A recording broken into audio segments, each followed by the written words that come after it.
So lots of people ask, how can you replace the key fob battery in the BMW 1 Series? Well, it's not that easy to answer. The BMW 1 Series, the first generation, had Confort Access cars and non-Confort Access cars.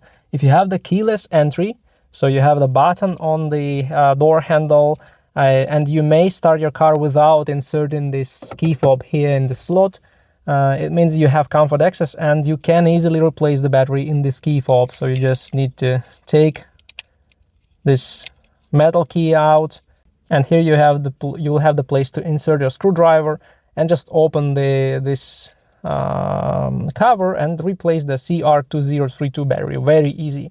But I have non-Confort Access vehicle, and in this key fob you have rechargeable batteries. So when you put your key fob here and start the car, start driving, your key battery will recharge. And it will happen for about 10, 12, 15 years.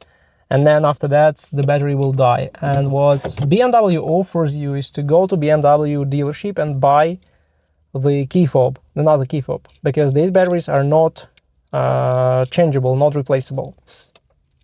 The key fob, the new key fob, will cost you 200, 300 pounds, euros, dollars, depending on where you are.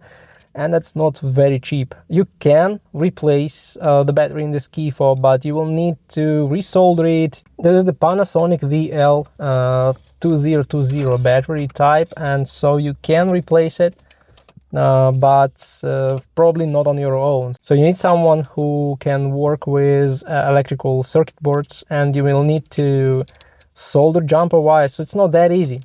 It's not that easy, and it's not guaranteed that your key fob will work after that. So this is how it works in this generation of BMW vehicles.